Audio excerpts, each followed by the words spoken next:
Welcome to Learning with Dr. Shivangi. Today's topic is Industrial Policy 1975.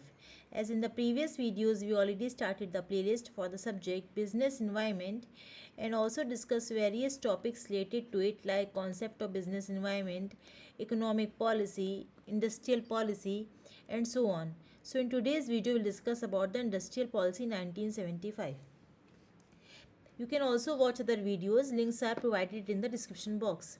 So before I started the video, I want to say you that if you like my video, please like and share this video. And don't forget to subscribe my channel, which is Learning with Dr. Shivangi. Now coming to the main topic, which is Industrial Policy 1975. In October 1975, major changes for liberalizing the industrial licensing policy were announced. 21 industries were delicensed. Unlimited extension was promoted beyond the licensed capacities to foreign companies and monopoly houses in 30 important industries on the condition that excess production would be either exported or sold in accordance with the direction of the government. So there are 21 industries were delicensed according to Industrial Policy 1975, and the different conditions also implemented on the different types of industrial sectors. So what is industrial licensing according to this policy? It emerges from the in the earlier account of principal provisions and objectives of the Industries Development and Regulation Act, which is IDRA 1951, that licensing of new industrial units were introduced to serve as the principal official instrument of industrial planning and the enforcement of the spirit of this act. So according to the Industrial Policy 1975, IDRA Industrial Development and Regulation Act were implemented and enforced on the different industrial sectors. The basic objective of the industrial licensing has been provide the government control over the location, expansion and setting up to provide industrial undertakings with a view among others to channelize investment into the desired directions, promote balanced regional development, protect small and cottage industries and prevent concentration of ownership and control of common detriment. So basic objective of this policy has to provide the government control over the location, expansion and setting up the industrial undertakings. As a program for industry under the country's 5-year plans acquired significance, licensing became the principal administrative instrument and sanction for projecting the installation of capacity up to the planned target since 1957. Licensing has been sought to be used for keeping the volume of projected investment within the available resources of foreign exchange and to utilize available foreign credits. So it came into enforcement after the starting of 5-year plans in 1957. Since 1962, the Ministry of Industry maintained 3 lists of industries which were subjected to change every 6 months. First one is free list, in which licenses are given without reference to the licensing committee referred to above. Second is merit list, in which licenses are given on merit after scrutiny by the licensing committee. So there are two lists came into enforcement after the 1962 licensing policy of the Government of India, which is free list and the merit list. Rejection list is the third list under this policy, in which applications are rejected on grounds of sufficient capacity. Since 1964, however, it has been the practice of the licensing committee to issue the first letter of intent valid for a specified period and after completion of various preliminaries to give a license. The same application with or without alterations is at times considered more than once at the request of the applicant.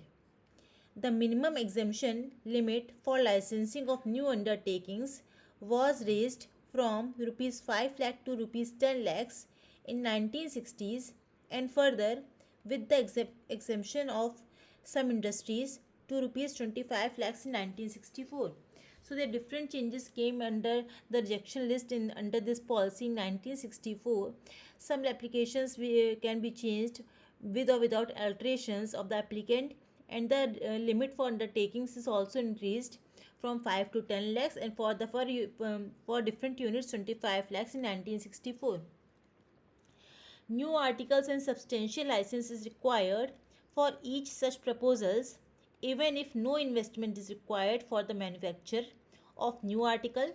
Substantial expansion is interpreted to mean an addition of more 25% to government exempt from licensing pursuant to the recommendations of the Swaminathan Committee on Industrial Licensing. 11 industries were delicensed in May 1966, and in November 1966, 29 more industries were delicensed. So, according to this industrial policy, most of the countries were delicensed in 1966 in May and the November month, according to the recommendations of the Swaminathan Committee. So, what about the industrial license under this policy? All industrial undertakings subject to compulsory industrial licensing are required to submit an application in the prescribed format, that is Form FCIL Annexure 8. Licenses were granted under the provisions of the Industries Development Regulation Act 1951. So, applicant can apply with the prescribed form, which is FCIL Annexure 8, and licenses were granted according to the IDRA Act 1951. The form is available in the EAU of the SIA at all the outlets dealing in the government publications, Indian embassies, and can also be downloaded from the websites of the SIA, which is http://inmin.ic.in. Applications for the manufacture of chlorine and caustic soda along with associated products should include information regarding the chlorine utilization program. So there are some restrictions also in the caustic soda production and the chlorine industries, which is given in the licensing policy. Application in the form FCIL should be submitted to the EAU of SIA, Department of Industrial Policy and Promotion, Ministry of Commerce and Industry, Udyog Bhavan, New Delhi 110011. Approvals will normally be available within 4 to 6 months of filling the application. So, under the form of FCIL should be submitted to EAU of SIA, Department of Industrial Policy, Ministry of Commerce and Industry, Udyog Bhavan, New Delhi, and it is available within 4 to 6 months of filling the application. The application in the form of FCIL should be submitted along with the cross demand draft of rupees 2500 drawn in favor of the pay and account officer, Department of Industrial Development, Ministry of Industry, payable at the State Bank of India, Nirman Bhavan, New Delhi. And the fees is also 2500, which is payable to the Industrial Development Department. Carry on business licensing. What is COB license according to this policy? A carry on business license is required when a small scale unit exceeds in the prescribed small scale unit of investment in plant and machinery by way of natural growth and continues to manufacture small scale reserved items. Also, if exemption from industrial licensing granted for any item is withdrawn, the industrial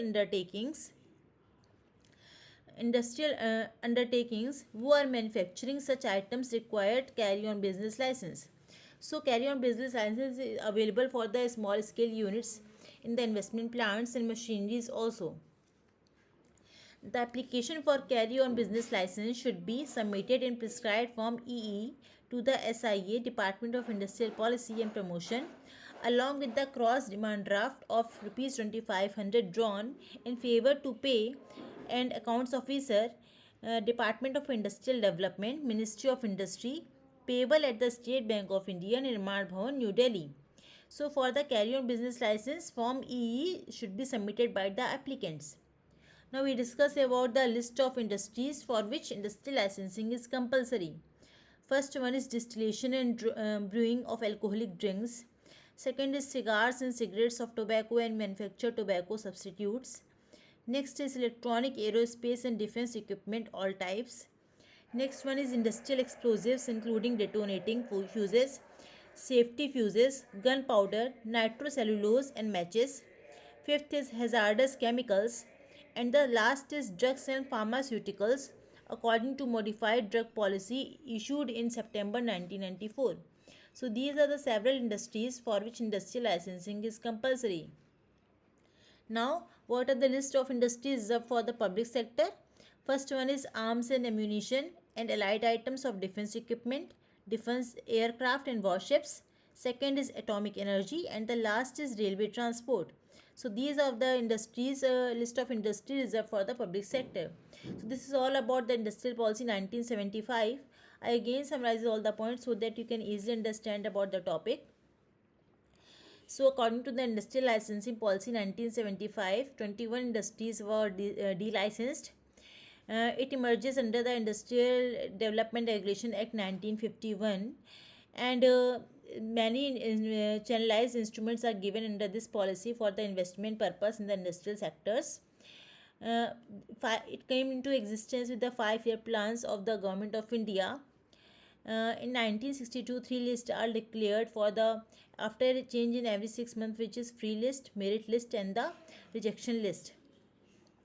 New articles and substantial license are also provided with the 25% more expansion according to the government in 1966. All industrial undertakings should have to submit the form FCIL to get the license according to the IDRA 1951 Act.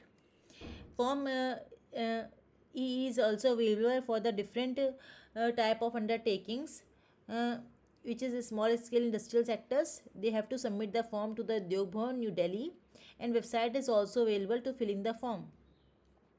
2500 fees is given to the Ministry of Industry, which with the form of demand draft. COB license also provided to the small scale sectors, for which EE form is available. It is also submitted to the Nirman Bhavan, New Delhi, with the demand draft of 2500 payable to State Bank of India. The list of industries for which industrial licensing is compulsory, like cigars, cigarettes, distillation, alcoholic drinks, industrial explosives, and so on. And some public sector also covered under these industries, which is arms, ammunition, atomic energy, and railway transport. So this is all about the Industrial Policy 1975. If you have any query about this topic, or if you want to know about any other topic related to research methodology, business management, business environment, you can ask me through comment box. If you like my video, please like and share this video, and don't forget to subscribe my channel, which is Learning with Dr. Shivangi. We'll meet in the next video with new topic. Thank you everyone.